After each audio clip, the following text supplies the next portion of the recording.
ਸਤਿ ਸ੍ਰੀ ਅਕਾਲ ਜੀ। ਪੰਜਾਬੀ ਰੇਡੀਓ ਤੇ Punjabi TV USA ਵੇਖ ਸੁਣ ਰਹੇ ਸਾਰੇ ਸਰੋਤਿਆਂ ਦਾ ਬਹੁਤ-ਬਹੁਤ ਸਵਾਗਤ ਹੈ ਇਸ ਸਮੇਂ ਦੇ ਵਿਸ਼ੇਸ਼ ਪ੍ਰੋਗਰਾਮ ਖਬਰ ਤੇ ਨਜ਼ਰ ਦੇ ਵਿੱਚ।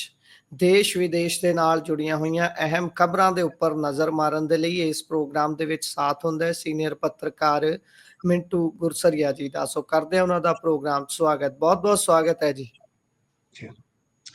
ਸ਼ੁਕਰੀਆ ਜੀ ਸਾਰਿਆਂ ਨੂੰ। ਸਤਿ ਸ੍ਰੀ ਅਕਾਲ ਜੀ। ਸਤਿ ਸ਼੍ਰੀ ਅਕਾਲ ਜੀ। ਸੋ ਅੱਜ ਦੇ ਪ੍ਰੋਗਰਾਮ ਦੇ ਸਪਾਂਸਰਸ ਨੇ ਖਾਲਸਾ ਇੰਸ਼ੋਰੈਂਸ। ਲੰਬੇ ਸਮੇਂ ਤੋਂ ਇੰਸ਼ੋਰੈਂਸ ਦੇ ਖੇਤਰ 'ਚ ਸੇਵਾਵਾਂ ਨਿਭਾ ਰਹੇ ਨੇ। ਸੰਪਰਕ ਨੰਬਰ ਹੈ 408 272 2500।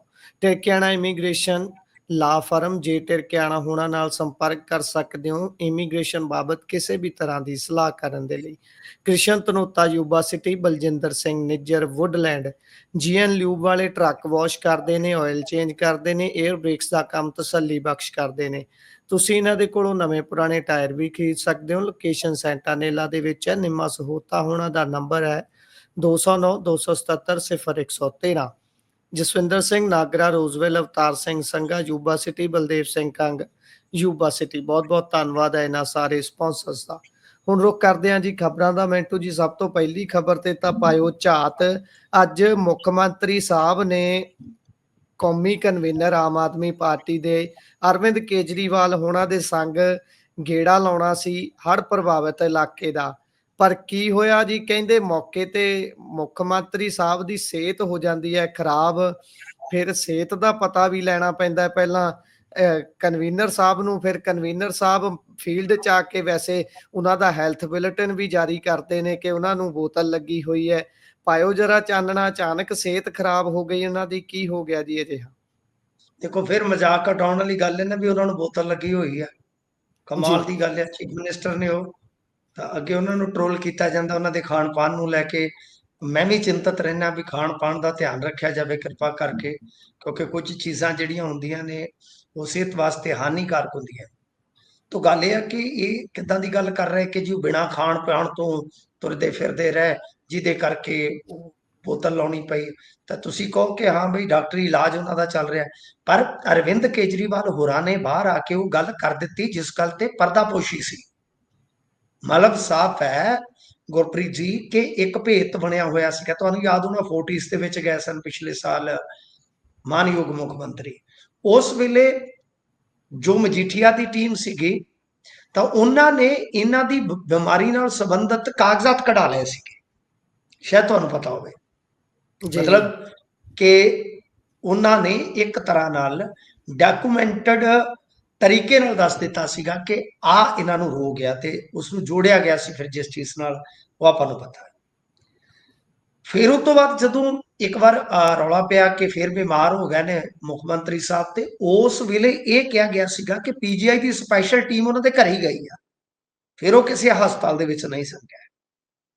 ਹੁਣ ਇਹਨਾਂ ਨੇ ਜਦੋਂ ਆਹ ਗੱਲ ਕਹੀ ਆ ਕਿ ਦੇਖੋ ਜੀ ਉਹਨਾਂ ਨੂੰ ਬੋਤਲ ਲੱਗੀ ਹੋਈ ਆ, ਇਹਦਾ ਮਤਲਬ ਇਹ ਸਾਫ਼ ਕਰ ਦਿੱਤਾ ਕਿ ਉਹਨਾਂ ਦਾ ਇਲਾਜ ਹੁਣ ਹਸਪਤਾਲ ਦੀ ਬਜਾਏ ਘਰੇ ਹੀ ਹੁੰਦਾ।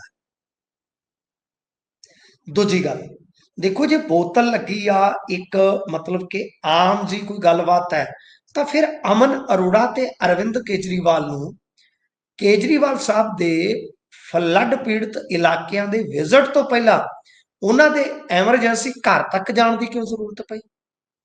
ਇਹ ਵੀ ਵੱਡਾ ਪ੍ਰਸ਼ਨ। ਇਹਦਾ ਮਤਲਬ ਹੈ ਦੋ ਚੀਜ਼ਾਂ ਨੇ।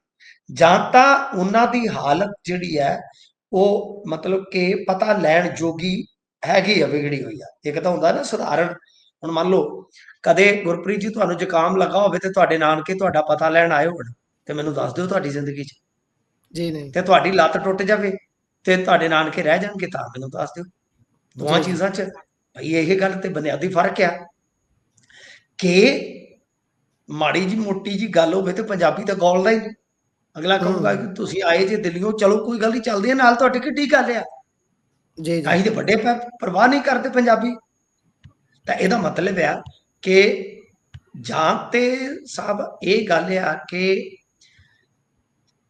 ਇੱਕ ਮੌਕੇ ਤੇ ਹੋ ਸਕਦਾ ਹੈ ਕਿ ਸਿਹਤ ਜ਼ਿਆਦਾ ਢਿੱਲੀ ਹੋ ਗਈ, ਨਾਸਾਜ਼ ਹੋ ਗਈ, ਜਾਂ ਫਿਰ ਇੱਕ ਕਾਰਨ ਹੋਰ ਹੈ ਗੁਰਪ੍ਰੀਤ ਜੀ, ਜਿਹੜਾ ਜਿਵੇਂ ਮਨਮੋਹਨ ਵਾਰਸ ਦਾ ਇੱਕ ਗੀਤ ਸੀ, ਅਜੇ ਸੱਚ ਨਹੀਂ ਦੱਸਦੀ, ਕਿੰਨਾ ਯਾਦ ਆ ਰਿਹਾ ਹਾਂ ਮੈਂ, ਅਜੇ ਸੱਚ ਨਹੀਂ ਦੱਸਦੀ। ਅਜੇ ਸੱਚ ਨਹੀਂ ਦੱਸਦੇ। ਮੈਂ ਤੁਹਾਨੂੰ ਇੱਕ ਹੋਰ ਮਤਲਬ ਕਿ ਆਪ ਦੀ ਜਾਣਕਾਰੀ ਦੱਸਦਾ। ਜੀ ਤੁਹਾਨੂੰ ਯਾਦ ਹੋਏਗਾ ਜਿਸ ਵੇਲੇ ਕੁਲਤਾਰ ਸੰਧਵਾ ਨੂੰ ਮੁੱਖ ਮੰਤਰੀ ਬਣਾਉਣ ਦਾ ਰੌਲਾ ਪੈ ਗਿਆ ਸੀ, ਜੀ ਜੀ ਉਸ ਵੇਲੇ ਵੀ ਮੁੱਖ ਮੰਤਰੀ ਦੀ ਸਿਹਤ ਨੂੰ ਲੈ ਕੇ ਖਬਰਾਂ ਉੱਡੀਆਂ ਸੀ। ਯਾਦ ਹੈ ਤੁਹਾਨੂੰ? ਜੀ ਜੀ ਜੀ ਹੁਣ ਵਿਚਲੀ ਗੱਲ ਸੁਣੋ, ਪਰਦੇ ਦੀ ਗੱਲ ਆ। ਜੀ ਉਸ ਵੇਲੇ ਹਰਮੀਤ ਪਠਾਨ ਮਾਜਰਾ ਨੂੰ ਅੱਧੀ ਰਾਤ ਬਾਅਦ ਜੀ ਚੰਡੀਗੜ੍ਹੋਂ ਅੰਡਰਗਰਾਉਂਡ ਹੋਣਾ ਪਿਆ ਸੀ। ਹੁਣ ਤੁਸੀਂ ਕਹੋਗੇ ਕਿ ਕਿੱਥੇ ਬੁੱਢੀ ਦਾ ਮਰਨਾ, ਕਿੱਥੇ ਹਾਲੋ ਕੜੂ, ਕਿ ਮਾਨ ਜੀ ਸਾਹਿਬ ਦੀ ਬਿਮਾਰੀ ਦੇ ਨਾਲ ਇਹ ਪਠਾਨ ਮਾਜਰਾ ਵਿੱਚੋਂ ਕਿੱਧਰ ਆ ਗਿਆ? ਤਾਂ ਮੈਂ ਤੁਹਾਨੂੰ ਦੱਸਦਾ ਕਿ ਪਠਾਨ ਮਾਜਰਾ ਦੀ ਉਦੋਂ ਬਹੁਤ ਜ਼ਿਆਦਾ ਲਿਹਾਜ਼ ਸੀ ਮਾਨ ਸਾਹਿਬ ਨਾਲ, ਤੇ ਪਠਾਨ ਮਾਜਰਾ ਦੇ ਨਾਲ ਉਸ ਵੇਲੇ 8-10 MLAs ਇਸ ਤਰ੍ਹਾਂ ਦੇ ਸੀ ਜਿਹੜੇ ਦਿੱਲੀ ਦਰਬਾਰ ਨੂੰ ਲੱਗਿਆ ਕਿ ਪੂਲਿੰਗ ਕਰਕੇ, ਪੂਲ ਬਣਾ ਕੇ ਬਗਾਵਤ ਕਰ ਸਕਦੇ ਆ ਤੇ ਉਹਦੀ ਲੀਡ ਕਰ ਸਕਦਾ ਹਰਮੀਤ ਪਠਾਨ ਮਾਜਰਾ। ਇਹਦੇ ਮਗਰ ਚੱਕ ਕੇ ਵੇ ਲਾ ਦਿਓ। ਇਹਨਾਂ ਨੂੰ ਸੂਹ ਪਹਿਲਾਂ ਲੱਗ ਗਈ ਤੇ ਇਹ ਰਾਤੋਂ ਰਾਤ ਚੰਡੀਗੜ੍ਹੋਂ ਅੰਡਰਗਰਾਉਂਡ ਹੋ ਗਿਆ। ਫਿਰ ਵਾਇਆ ਪਾਠਕ, ਜਿੰਨੀ ਕੁ ਮੇਰੇ ਕੋਲ ਜਾਣਕਾਰੀ ਹੈ, ਕਿ ਸਾਰਾ ਮਾਮਲਾ ਸੈਟਲ ਡਾਊਨ ਕੀਤਾ ਗਿਆ ਸੀ। ਜੀ ਤਾਂ ਅੱਜ ਦੀ ਤਰੀਕ ਦੇ ਵਿੱਚ ਫਿਰ ਇਸ ਚੀਜ਼ ਨੂੰ ਥੋੜਾ ਜਿਹਾ ਕਨੈਕਟਡ ਕਰ ਲਾ ਕਿ ਇੱਕ ਪਾਸੇ ਹਰਮੀਤ ਪਠਾਨ ਮਾਜਰਾ, ਦੂਜੇ ਪਾਸੇ ਫੇਰ ਮਾਨ ਸਾਹਿਬ ਦੀ ਬਿਮਾਰੀ, ਤੀਜੇ ਪਾਸੇ ਫਲੱਡਸ ਦੇ ਮਾਮਲੇ ਦੇ ਵਿੱਚ ਮਾਨ ਸਰਕਾਰ ਦੀ ਬਹੁਤ ਜ਼ਿਆਦਾ ਆਲੋਚਨਾ, ਲੋਕ ਬਹੁਤ ਜ਼ਿਆਦਾ ਗੁੱਸੇ 'ਚ। ਕੀ ਕੋਈ ਮੌਕਾ ਬਣਾਇਆ ਜਾ ਰਿਹਾ ਸੀਗਾ ਕਿ ਮਾਨ ਸਾਹਿਬ ਹੁਣ ਗੱਦੀ ਛੱਡ ਦਿਓ ਪਲੀਜ਼? ਮੌਕਾ ਬਣਾਇਆ ਜਾ ਰਿਹਾ ਸੀਗਾ। ਤੇ ਇਸ ਕਰਕੇ ਇਹ ਚੀਜ਼ ਜਿਹੜੀ ਆ ਉਹ ਥੋੜੀ ਜਿਹੀ, ਕਿਉਂਕਿ ਦੇਖੋ ਇਹਨਾਂ ਚੀਜ਼ਾਂ ਦੇ ਕੋਈ ਐਵੀਡੈਂਸ ਨਹੀਂ ਹੁੰਦੇ, ਇਹਨਾਂ ਚੀਜ਼ਾਂ ਦੇ ਕੋਈ ਲਿਖਤੀ ਦਸਤਾਵੇਜ਼ ਨਹੀਂ ਹੁੰਦੇ। ਇਹ ਤੁਹਾਡੀਆਂ ਜਾਣਕਾਰੀਆਂ ਹੁੰਦੀਆਂ, ਜਾਂ ਤੁਹਾਡੀ ਆਬਜ਼ਰਵੇਸ਼ਨ ਹੁੰਦੀ ਹੈ, ਜਾਂ ਤੁਹਾਡਾ ਕਿਆ ਫਾਲਦਾ ਹੈ। ਤਾਂ ਰਾਜਨੀਤੀ 'ਚ ਇਹ ਜੋ ਆਪਾਂ ਦੇਖਦੇ ਹਾਂ ਉਹ 10-20% ਪ੍ਰਤੱਖ ਹੁੰਦਾ ਹੈ, ਬਾਕੀ ਇਹ ਅਪ੍ਰਤੱਖ ਹੁੰਦਾ ਹੈ। ਸੋ ਇਸ ਕਰਕੇ ਮੈਨੂੰ ਇਹ ਲੱਗਦਾ ਹੈ ਕਿ ਸਿਹਤ ਨਾਲ ਜੁੜੀ ਸਮੱਸਿਆ ਤੇ ਹੋ ਸਕਦੀ ਹੈ, ਕਿਉਂਕਿ ਮਾਨ ਸਾਹਿਬ ਅਕਸਰ ਜਦੋਂ ਪ੍ਰੈਸ਼ਰ ਦੇ ਵਿੱਚ ਆਉਂਦੇ ਨੇ, ਨਿੱਜੀ ਜਾਣਨ ਵਾਲੇ ਲੋਕ ਮੇਰੇ ਸਮੇਤ ਇਹ ਜਾਣਦੇ ਨੇ ਕਿ ਜਦੋਂ ਮਾਨ ਸਾਹਿਬ ਬਹੁਤ ਜ਼ਿਆਦਾ ਸਟ੍ਰੈਸ ਦੇ ਵਿੱਚ ਚਲੇ ਜਾਂਦੇ ਨੇ, ਅੰਡਰ ਪ੍ਰੈਸ਼ਰ ਹੋ ਜਾਂਦੇ ਨੇ, ਤਾਂ ਫਿਰ ਉਹਨਾਂ ਦੀ ਸਿਹਤ ਵਿਗੜਦੀ ਹੈ। ਸਿਹਤ ਵਿਗੜਨ ਦਾ ਕਾਰਨ ਤੁਸੀਂ ਹੁਣ ਸਮਝ ਲਓ ਕਿ ਸਟ੍ਰੈਸ ਤੋਂ ਬਾਅਦ ਕੀ ਹੁੰਦਾ ਹੈ ਬੰਦੇ ਦੇ ਨਾਲ। ਇਹ ਤੁਸੀਂ ਹੁਣ ਪੰਜਾਬੀ ਲੋਕ ਸਮਝਦੇ ਹੋ, ਕਈ ਬੰਦੇ ਫਿਰ ਸਟ੍ਰੈਸ ਦਾ ਇੱਕ ਸ਼ਾਰਟਕਟ ਜਿਹੜਾ ਹੈ ਉਹ ਅਪਣਾ ਲੈਂਦੇ ਆ। ਸੋ ਇਸ ਕਰਕੇ ਕੁਝ ਚੀਜ਼ਾਂ ਆਪਸ ਦੇ ਵਿੱਚ ਜੁੜਦੀਆਂ ਨੇ ਜੀ। ਜੀ ਐਂਟੀਡੋਟ ਲੱਭ ਲੈਂਦੇ ਨੇ ਪੰਜਾਬੀ ਕਿਸੇ ਵੀ ਪ੍ਰੋਬਲਮ ਦਾ। ਨਹੀਂ, ਬਸ ਬਸ ਬਸ ਬਸ ਬਸ ਬਸ ਬਸ ਗਾਂ ਗੱਲ ਨਾ ਹੀ ਕਰੀਏ। ਸੋ ਅੱਗੇ ਚੱਲਦੇ ਆ ਜੀ। ਉਧਰ ਸਤਲੁਜ ਨੇ ਸਸਰਾਲੀ ਬੰਨ ਤੋੜਿਆ ਤੇ ਉਧਰ ਚੌਹਾਨ ਸਾਹਿਬ ਵੀ ਅੱਜ ਟਰੈਕਟਰ ਤੇ ਬਹਿ ਕੇ ਪੰਜਾਬ ਦੇ ਫਲੱਡ ਪ੍ਰੋਨ ਏਰੀਏ ਦਾ ਦੌਰਾ ਕਰ ਰਹੇ ਸੀ, ਫਲੱਡ ਪ੍ਰਭਾਵਿਤ ਏਰੀਏ ਦਾ। ਤੇ ਕੇਜਰੀਵਾਲ ਸਾਹਿਬ ਦੀ ਤਾਂ ਤੁਸੀਂ ਬਾਤ ਪਾਈ ਹੈ ਪਹਿਲਾਂ। ਹਾਂਜੀ, ਦੇਖੋ ਅੱਜ ਮਹੱਤਵਪੂਰਨ ਵਿਜ਼ਿਟ ਸੀਗਾ ਅਰਵਿੰਦ ਕੇਜਰੀਵਾਲ ਦਾ, ਤੇ ਮਾਨ ਸਾਹਿਬ ਤੁਹਾਨੂੰ ਯਾਦ ਹੋਣਾ ਕਿ ਉਸ ਤੋਂ ਬਾਅਦ ਇੱਕ ਸ਼ਾਇਦ ਟਵੀਟ ਕਰਦੇ ਆ। ਇਹ ਵੀ ਇੰਟਰਸਟਿੰਗ ਹੈ ਨਾ ਕਿ ਉਹਨਾਂ ਨੇ ਦੇਰ ਸ਼ਾਮੀ ਮੈਂ ਖਬਰ ਦੇਖੀ ਆ ਕਿ ਐਲਾਨ ਕੀਤਾ ਕਿ ਹਰੇਕ ਪਿੰਡ ਦੇ ਵਿੱਚ ਇੱਕ ਗਜ਼ਟਡ ਆਫੀਸਰ ਦੀ ਜਿਹੜੀ ਆ ਡਿਊਟੀ ਲਾਈ ਜਾਵੇ।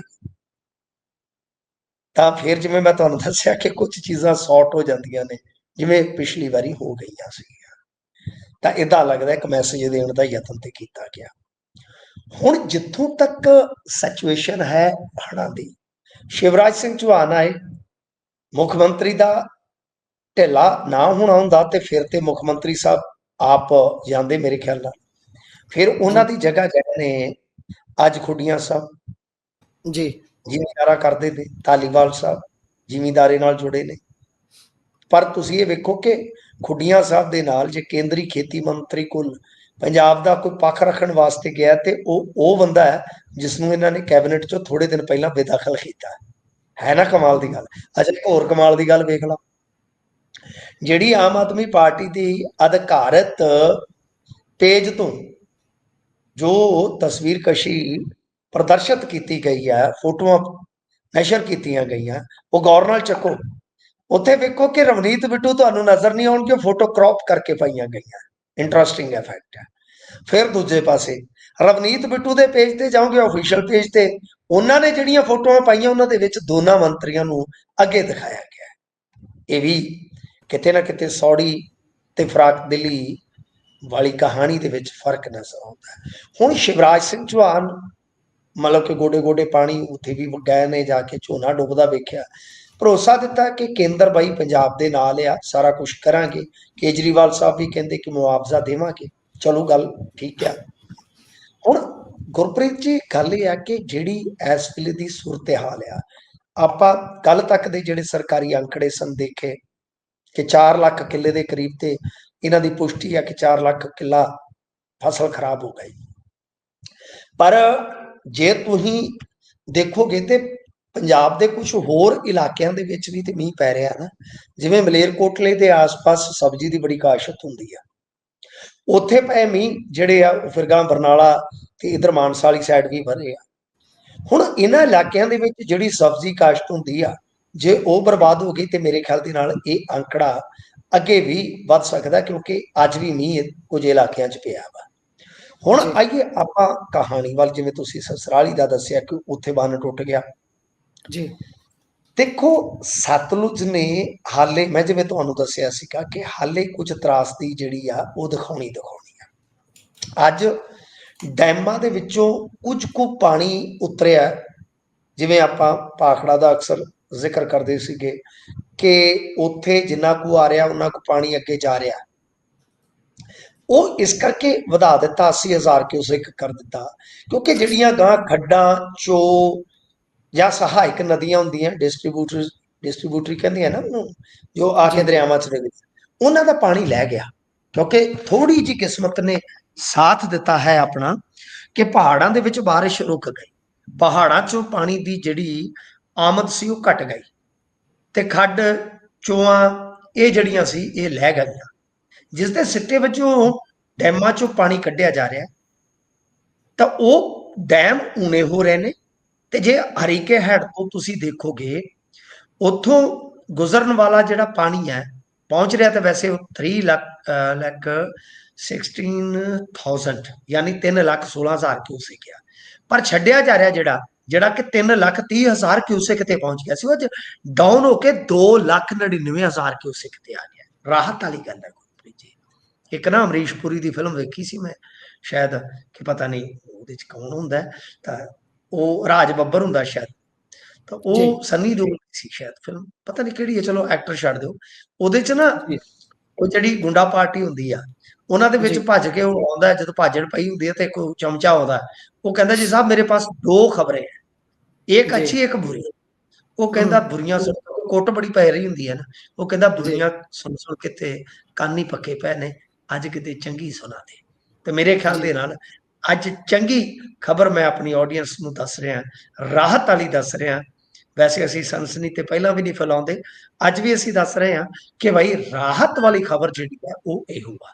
ਹਾਂ, ਸਤਲੁਜ ਜਿੰਨਾ ਆਫ ਰਿਹਾ, ਜਿੰਨਾ ਚੜਿਆ, ਉਹਦਾ ਨੁਕਸਾਨ ਮਤਲਬ ਕਿ ਹੋਇਆ ਜਾਂ ਹੋਣ ਦਾ ਇਮਕਾਨ ਤੇ ਹਾਲੇ ਰਹੇਗਾ।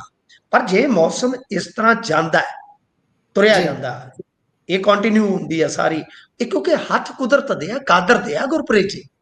ਆਪਾਂ ਤੇ ਜੋ ਹੋ ਰਿਹਾ ਜਾਂ ਹੋਣ ਦੀ ਸੰਭਾਵਨਾ ਹੈ ਉਹ ਦੱਸਣ ਵਾਲੇ ਆ, ਪਤਾ ਨਹੀਂ ਰੱਬ ਕਿਹੜੇ ਰੰਗਾਂ ਵਿੱਚ ਰਾਜ਼ੀ ਹੈ। ਤਾਂ ਗੱਲ ਇਹ ਆ ਕਿ ਅਸੀਂ ਕੁਦਰਤ ਨੂੰ ਤੇ ਨਹੀਂ ਮਤਲਬ ਕਿ ਫੜ ਸਕਦੇ, ਨਾ ਰੋਕ ਸਕਦੇ, ਨਾ ਸਮਝ ਸਕਦੇ ਪੂਰੀ ਤਰ੍ਹਾਂ, ਪਰ ਕੁਝ ਚੀਜ਼ਾਂ ਜਿਹੜੀਆਂ ਵਾਪਰਦੀਆਂ ਨੇ ਜਾਂ ਕੁਝ ਚੀਜ਼ਾਂ ਸੰਭਾਵੀ ਹੁੰਦੀਆਂ, ਉਹਨਾਂ ਤੇ ਚਰਚਾ ਕਰ ਸਕਦੇ ਆ।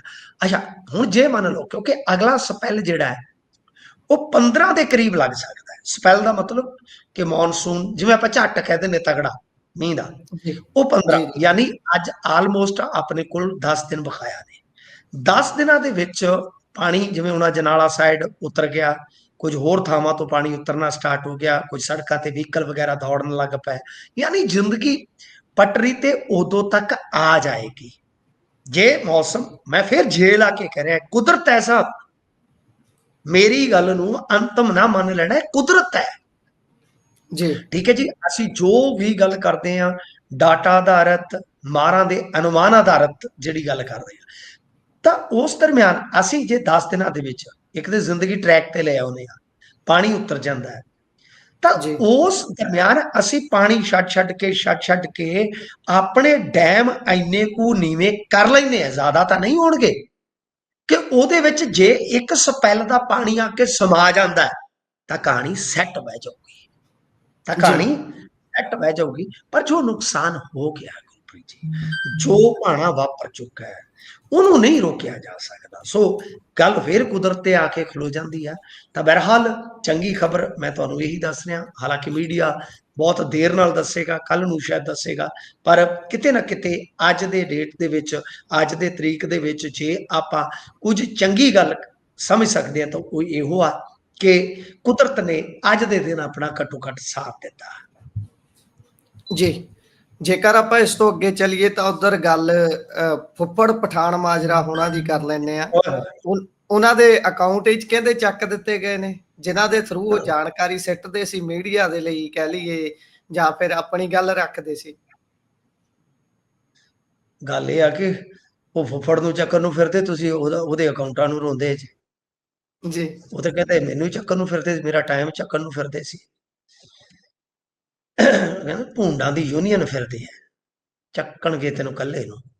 ਗੱਲ ਇਹ ਆ ਕਿ ਅਸਲ ਦੇ ਵਿੱਚ ਪਠਾਨ ਮਾਜਰਾ ਦੇ ਜਿਹੜੇ ਅਕਾਊਂਟ ਚੱਕੇ ਗਏ ਆ, ਉਹ ਤੋਂ ਪਹਿਲਾਂ ਵੀ ਇੱਕ ਦੋ ਚੀਜ਼ਾਂ ਨੇ ਕਿ ਪੰਜਾਬ ਪੁਲਿਸ ਤੇ ਇਲਜ਼ਾਮ ਬਹੁਤ ਤਕੜੇ ਲੱਗੇ ਨੇ ਗੁਰਪ੍ਰੀਤ ਜੀ। ਜੀ ਡਬਰੀ ਦੇ ਵਿੱਚ ਪਹਿਲੀ ਰੇਡ, ਉਹ ਕਹਿੰਦੇ ਆ ਕਿ ਕੋਈ ਗੋਲੀ ਨਹੀਂ ਚੱਲੀ, ਕੋਈ ਲੈਣਾ ਨਹੀਂ, ਕੋਈ ਦੇਣਾ ਨਹੀਂ, ਔਰ ਜਿੰਨੀ ਕੋ ਮੈਨੂੰ ਜਾਣਕਾਰੀ ਹੈ ਕਿ ਸਾਰੀ ਰਿਕਾਰਡਿੰਗ ਹੈ ਉਸ ਘਟਨਾਕ੍ਰਮ ਦੀ ਗੁਰਪ੍ਰੀਤ ਜੀ, ਜੀ ਸਾਰੀ। ਜੀ ਉਹ ਹੁਣ ਕਦੋਂ ਸਾਹਮਣੇ ਆਉਂਦੀ ਆ ਇਹ ਤੇ ਸਮਾਂ ਹੀ ਦੱਸੇਗਾ। ਪੰਜਾਬ ਪੁਲਿਸ ਦੀ ਸਾਰੀ ਰਿਕਾਰਡਿੰਗ ਹੈ, ਕਿੰਨੇ ਘੰਟੇ ਇੱਥੇ ਬੈਠੇ, ਜਲ ਪਾਣ ਹੋਇਆ, ਸਭ ਕੁਝ ਹੋਇਆ, ਤੇ ਉਹ ਕਿਵੇਂ ਨਿਕਲੇ ਆ ਇੱਕ ਗੱਡੀ ਰਾਹੀਂ, ਸਭ ਕੁਝ ਹੈ ਜੀ। ਕਿਉਂਕਿ ਇਕੱਠ ਹੋ ਗਿਆ ਨਾ ਇੱਥੇ, ਹੁਣ ਇਹ ਨਹੀਂ ਕਹਿਣਾ ਕਿ ਵੈਲੀਆਂ ਦਾ ਇਕੱਠ ਹੋ ਗਿਆ, ਨਹੀਂ ਨਹੀਂ, ਪਿੰਡ ਵਾਲਿਆਂ ਦਾ ਇਕੱਠ ਹੋ ਗਿਆ। ਜਿਸ ਵੇਲੇ ਇਕੱਠ ਹੋ ਗਿਆ ਤੇ ਫਿਰ ਉਦੋਂ ਹਜ਼ੂਮ ਦੇ ਵਿੱਚੋਂ ਹਰਮੀਤ ਨਿਕਲਿਆ। ਉਹ ਸਾਰੀ ਰਿਕਾਰਡਿੰਗ, ਕਿਉਂਕਿ ਅੱਜ ਮੈਂ ਕੁਝ ਉੱਥੇ ਜਿਹੜੇ ਮੇਰੇ ਕਹਿ ਲਓ ਕਿ ਸੰਪਰਕ ਸੂਤਰ ਸੀਗੇ ਉਸ ਇਲਾਕੇ ਦੇ ਵਿੱਚ, ਉਹਨਾਂ ਰਾਹੀਂ ਮੈਂ ਪਤਾ ਕਰਵਾਇਆ। ਉਹ ਕਹਿੰਦੇ ਕਿ ਬੇਸ਼ੱਕ ਦੂਜੀ ਰੇਡ ਵੇਲੇ ਇਹਨਾਂ ਨੇ ਡੀਵੀਆਰ, ਕੁਝ ਚੀਜ਼ਾਂ ਹੋਰ ਗਵਾਂਢੀਆਂ ਦੇ ਡੀਵੀਆਰ ਚੱਕ ਲਏ ਸਨ, ਪਰ ਪਹਿਲੀ ਰੇਡ ਦੀ ਸਾਰੀ ਰਿਕਾਰਡਿੰਗ ਜਿਹੜੀ ਉਹ ਸੇਵ ਹੈ ਜੀ ਇਹ ਤੇ ਪੁਲਿਸ ਫਸਟ ਹੈ, ਕਿਉਂਕਿ ਇਹ ਕਹਿ ਰਹੇ ਨੇ ਕਿ ਉਹਨਾਂ ਨੇ ਫਾਇਰਿੰਗ ਕੀਤੀ ਜੀ, ਸਾਡਾ ਇੱਕ ਬੰਦਾ ਜ਼ਖਮੀ ਹੋਇਆ। ਪਰ ਦੋਨਾਂ ਹੀ ਮਾਮਲਿਆਂ 'ਚ ਇੱਕ ਚੀਜ਼ ਹੋਰ ਪਤਾ ਲੱਗੀ ਆ ਕਿ ਇਹਨਾਂ ਨੇ ਜਾਣ ਲੱਗਿਆਂ ਜੋ ਇਤਲਾਹ ਵਗੈਰਾ ਹੁੰਦੀ ਹੈ, ਜੋ ਪ੍ਰੋਸੀਜਰ ਫੋਲੋ ਕਰਨਾ ਹੁੰਦਾ, ਉਹਦੇ ਵਿੱਚ ਵੀ ਉਹ ਕਾਈ ਕੀਤੀ ਹੈ, ਐਸਾ ਸੁਣਨ ਚ ਆਇਆ। ਫਿਰ ਇਹਨਾਂ ਨੇ ਦੂਜੀ ਰੇਡ ਵੇਲੇ 14 ਬੰਦੇ ਉਹਨਾਂ ਦੇ ਚੱਕੇ ਆ, ਜਿਨ੍ਹਾਂ ਚੋਂ 4 ਛੱਡ ਦਿੱਤੇ ਆ। ਦੋਸ਼ ਇਹ ਆ ਕਿ ਬਈ ਇਹਨਾਂ ਨੇ ਡਿਊਟੀ 'ਚ ਵਿਘਨ ਪਾਇਆ ਜਾਂ ਫਰਾਰੀ ਦੇ ਵਿੱਚ ਇਹਨਾਂ ਦਾ ਹੱਥ ਸੀ। ਪਰ ਉਹ ਦੱਸਦੇ ਆ ਕਿ ਰਿਸ਼ਤੇਦਾਰ ਵੀ ਜਿਵੇਂ, ਕਿਉਂਕਿ ਉਹ ਬੰਦਾ ਜਿਹੜਾ ਲਾਡੀ ਆ ਨਾ, ਉਹ ਹਰਿਆਣਾ ਗੁਰਦੁਆਰਾ ਸਿੱਖ ਕਮੇਟੀ ਹੈ ਜਿਹੜੀ ਉਹਨਾਂ ਦੀ, ਹਰਿਆਣਾ ਸਿੱਖ ਗੁਰਦੁਆਰਾ ਕਮੇਟੀ, ਉਹਦਾ ਮੈਂਬਰ ਹੈ। ਤਾਂ ਬਹੁਤ ਤਗੜਾ ਚੱਲਦਾ ਬੰਦਾ ਉਹ। ਤਾਂ ਉਹਦੇ ਘਰੇ ਲੋਕ ਪਤਾ ਵਗੈਰਾ ਲੈਣ ਜਿਹੜੇ ਆਏ ਸੀ, ਉਹ ਇਹਨਾਂ ਨੇ ਚੁੱਕ ਲਿਆਂਦੇ। ਤਾਂ ਉਹਦੇ ਚੋਂ 4 ਇਹਨਾਂ ਨੂੰ ਛੱਡਣੇ ਪਏ ਆ, 10 ਕੁ ਬੰਦੇ ਹਿਰਾਸਤ ਦੇ ਵਿੱਚ, ਗ੍ਰਿਫਤਾਰੀਆਂ ਹਲੇ ਪਾਈਆਂ ਜਾਂਦੀਆਂ ਪਈਆਂ। ਹੁਣ ਜਿਹੜੀ ਗੱਲ ਤੁਸੀਂ ਅਕਾਊਂਟਾਂ ਦੀ ਕਰ ਰਹੇ ਹੋ, ਤੁਹਾਨੂੰ ਯਾਦ ਹੈ ਮੈਂ ਤੁਹਾਨੂੰ ਇੱਕ ਤੱਥ ਦੱਸਿਆ ਸੀਗਾ ਜੀ ਮਾਲਵਿੰਦਰ ਸਿੰਘ ਕੰਗ ਵੇਲੇ, ਕਿ ਇਹਨਾਂ ਦੇ ਅਕਾਊਂਟਾਂ ਦੇ ਜ਼ਿਆਦਾਤਰ ਐਕਸੈਸ ਜਿਹੜੇ ਆ ਉਹ ਦਿੱਲੀ ਵਾਲੀ ਆਈਟੀ ਟੀਮ ਕੋਲ ਆ। ਜੀ ਤਾਂ ਸੋਚ ਕੇ ਵੇਖੋ, ਟਰੱਕਾਂ ਦੇ ਮਗਰ ਲਿਖਿਆ ਹੁੰਦਾ ਸੋਚ ਕਰ ਸੋਚੋ ਸਾਥ ਕਿਆ ਜਾਏਗਾ। ਹੁਣ ਸੋਚ ਕੇ ਸੋਚੋ ਕਿ ਜੇ ਉਹਨਾਂ ਕੋਲ ਐਕਸੈਸ ਹੁੰਦਾ ਤੇ ਹਰਮੀਤ ਦੀਆਂ ਵੀਡੀਓ ਪੈ ਜਾਂਦੀਆਂ, ਤਾਂ ਫਿਰ ਅਕਾਊਂਟ ਕਿਉਂ ਬੰਦ ਹੋਏ? ਇਹਦਾ ਮਤਲਬ ਇਹ ਆ ਕਿ ਜਿਹੜੇ ਹੈਂਡਲਰ ਸੀ ਉਹ ਵੀ ਚੱਕ ਲੈ ਗਏ, ਆਈਟੀ ਵੇਖਣ ਵਾਲੇ ਚੱਕ ਲੈ ਗਏ। ਫਿਰ ਇਹ ਚੀਜ਼ ਕਿਵੇਂ ਸਾਬਤ ਹੁੰਦੀ ਆ? ਕਿਉਂ? ਕਿਉਂਕਿ ਯਕਦਮ ਸਨੌਰ ਦੇ ਵਿੱਚੋਂ ਬੜੇ ਅਸਤੀਫੇ ਤੇ ਵੀਡੀਓ ਪੈਣੀਆਂ ਸਟਾਰਟ ਹੋ ਗਈ। ਯਕਦਮ ਜਿਵੇਂ ਹੀ ਉਹਨਾਂ ਨੇ ਸਰਪੰਚਾਂ ਨੂੰ ਖੋਲਣਾ ਸ਼ੁਰੂ ਕੀਤਾ ਕਿ ਕਾਕਾ ਭਜੋ ਨਾ, ਫਾਈਲਾਂ ਹੈ ਫਾਈਲਾਂ, ਤਾਂ ਫਿਰ ਕੰਮ ਦੂਜੇ ਪਾਸੇ ਨੂੰ ਫੈਲ ਗਿਆ। ਤਾਂ ਇਹਦਾ ਮਤਲਬ ਇਹ ਹੋਇਆ ਕਿ ਜੋ ਐਕਸੈਸ ਵਾਲਾ ਮੈਂ ਤੁਹਾਨੂੰ ਦੱਸਿਆ ਸੀਗਾ, ਇੱਥੇ ਐਕਸੈਸ ਦਿੱਲੀ ਵਾਲੀ ਟੀਮ ਕੋਲ ਨਹੀਂ ਸੀ। ਫਿਰ ਇਹਨਾਂ ਨੇ, ਹੋ ਸਕਦਾ ਕਿ ਇਹਨਾਂ ਦੇ ਜਿਹੜੇ ਆਈਟੀ ਹੈਂਡਲਰ ਸੀ ਉਹਨਾਂ ਨੂੰ ਗਿੱਚਿਓਂ ਫੜਿਆ, ਪਾਸਵਰਡ ਲੈ, ਉਸ ਤੋਂ ਬਾਅਦ ਉਹ ਵੀਡੀਓ ਵਗੈਰਾ ਰਿਮੂਵ ਕੀਤੀਆਂ ਤੇ ਖਾਤੇ ਹੀ ਉਡਾ ਕੱਤੇ।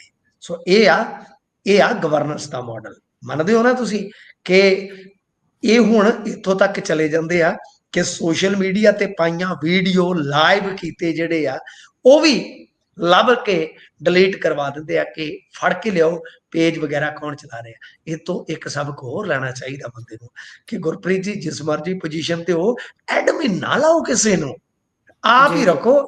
ਤੁਸੀਂ ਵੀ ਪੱਤਰਕਾਰ ਜਿੰਨੇ ਹੈਗੇ ਸੁਣ ਲਓ, ਆਪ ਹੀ ਭੱਜੇ ਫਿਰਦੇ ਲਾਈਵ ਕਿਤੇ ਪਾ ਲਿਓ, ਕਿਤੇ ਇਹ ਨਾ ਹੋਵੇ ਕੋਈ ਐਡਮਿਨ ਮੁੜ ਕੇ ਤੁਸੀਂ ਕੋਸ਼ਿਸ਼ ਕਰੋ ਤੇ ਉਹਨਾਂ ਨੇ ਐਡਮਿਨ ਚੁੱਕ ਕੇ ਹਵਾਲਾਤ 'ਚ ਹੀ ਪਾਇਆ ਹੋਵੇ ਕਿ ਤੁਸੀਂ ਉਧਰੋਂ ਪਾਈ ਜਾਓ ਤੇ ਉਧਰੋਂ ਉਡਾਈ ਜਾਵਨ।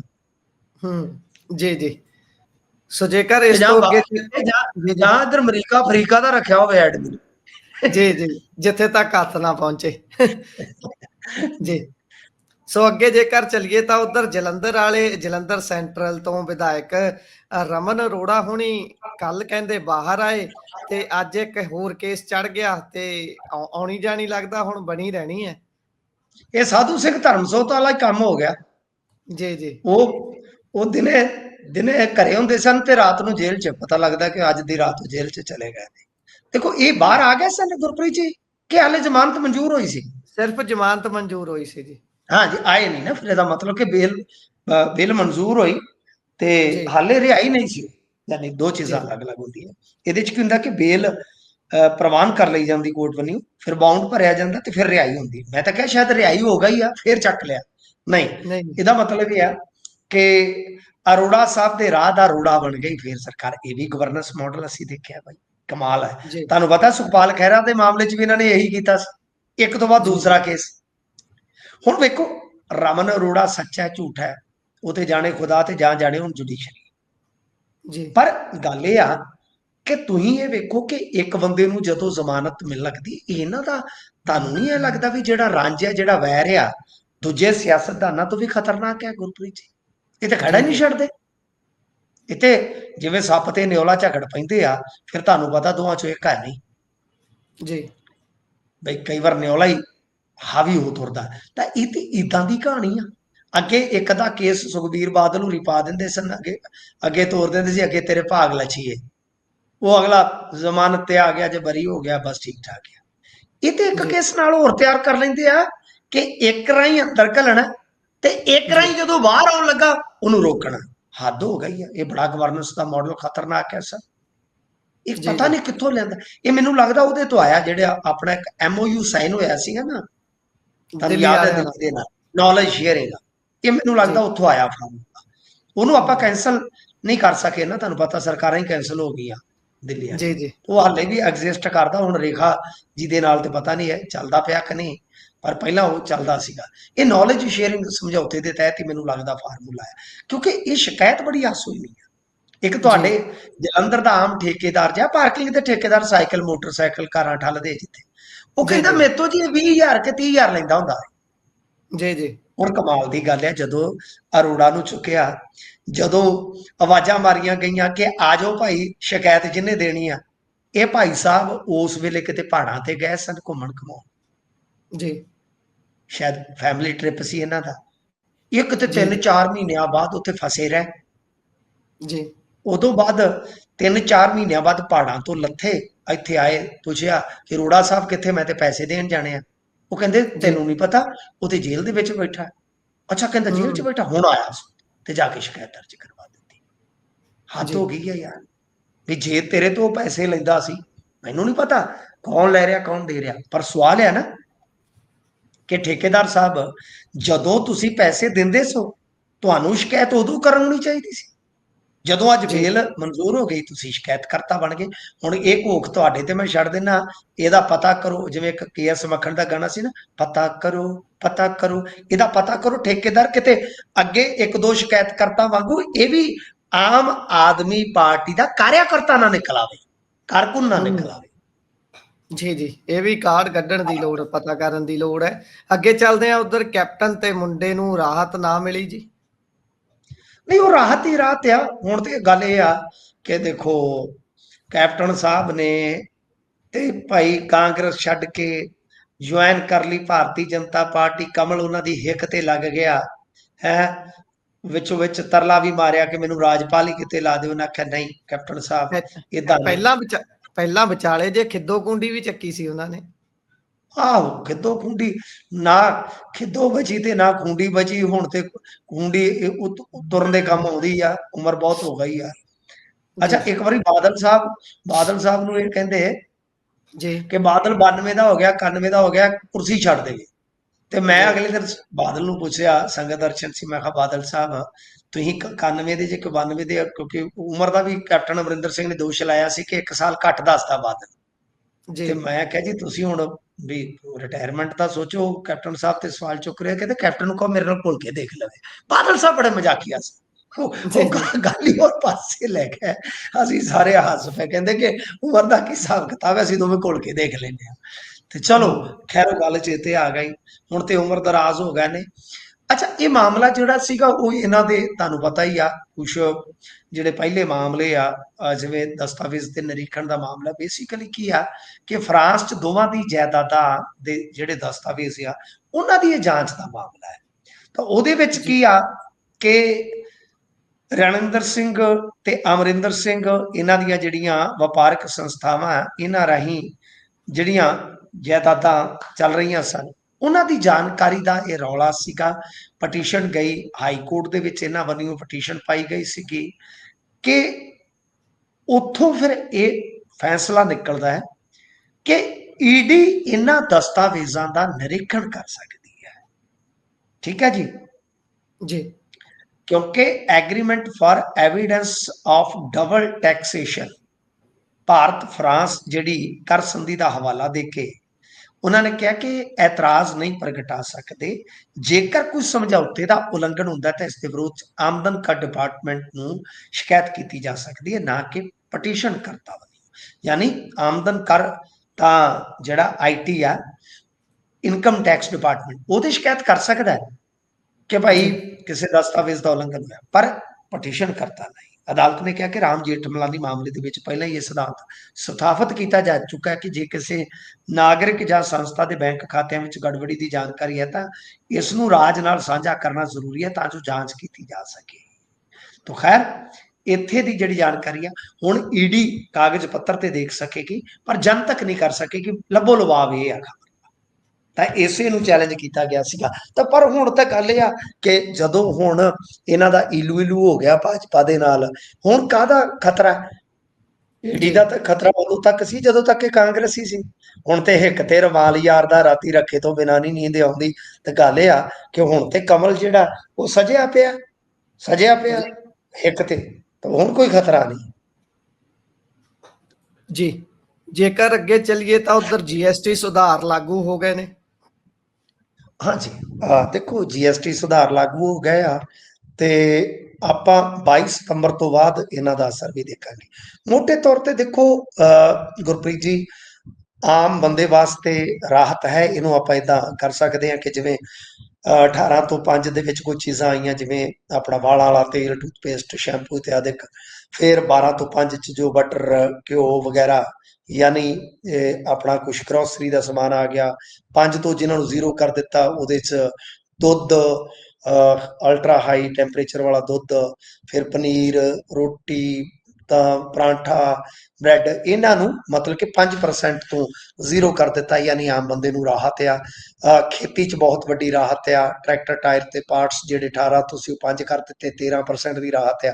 ਨਵੇਂ tractor micro nutrients, drip irrigation system ਜਿਹੜੇ ਇਰੀਗੇਸ਼ਨ, ਉਹ 12 ਤੋਂ ਘਟਾ ਕੇ 5 ਕਰ ਦਿੱਤੇ। ਇਸ ਤਰ੍ਹਾਂ ਦਵਾਈਆਂ, ਕੁਛ ਲਾਈਫ ਸੇਵਿੰਗ ਡਰੱਗਸ ਹੁੰਦੇ ਆ ਜਿਹੜੇ 33 ਆ ਸ਼ਾਇਦ, ਉਹਨਾਂ ਨੂੰ 0 ਕਰ ਦਿੱਤਾ ਗਿਆ। ਬੀਮਾ ਮਤਲਬ ਕਿ ਹੈਲਥ ਜਾਂ ਜੀਵਨ ਬੀਮਾ 0 ਕਰ ਦਿੱਤਾ। ਤਾਂ ਕੁੱਲ ਮਿਲਾ ਕੇ ਆਪਾਂ ਕਹਿ ਸਕਦੇ ਹਾਂ ਕਿ ਫਾਇਦਾ ਸੀਮੈਂਟ ਦੇ ਵਿੱਚ 10% ਸਸਤਾ ਹੋ ਗਿਆ। ਛੋਟੀਆਂ ਕਾਰਾਂ ਜਿਹੜੀਆਂ ਉਹ ਲਗਭਗ 1 ਲੱਖ ਰੁਪਈਆ ਸਸਤੀਆਂ ਹੋ ਗਈਆਂ। ਪਰ ਜ਼ਰੂਰਤਾਂ ਤੇ ਸਸਤੀਆਂ ਹੋਈਆਂ, ਪਰ ਸ਼ੌਂਕ ਮਹਿੰਗੇ ਹੋ ਗਏ। ਜਿੱਦਾਂ ਕਿ ਇੱਕ ਇਹਨਾਂ ਨੇ ਸਲੈਬ ਜਿਹੜੀ ਆ ਉਹ 40% ਕਰ ਦਿੱਤੀ ਆ, ਜਿਹਦੇ ਵਿੱਚ ਲਗਜ਼ਰੀ ਕਾਰਾਂ ਜਾਂ ਟੰਬੈਕੂ ਪ੍ਰੋਡਕਟ ਜਿਹੜੇ ਆ ਫਾਲ ਕਰਨਗੇ। ਜੀ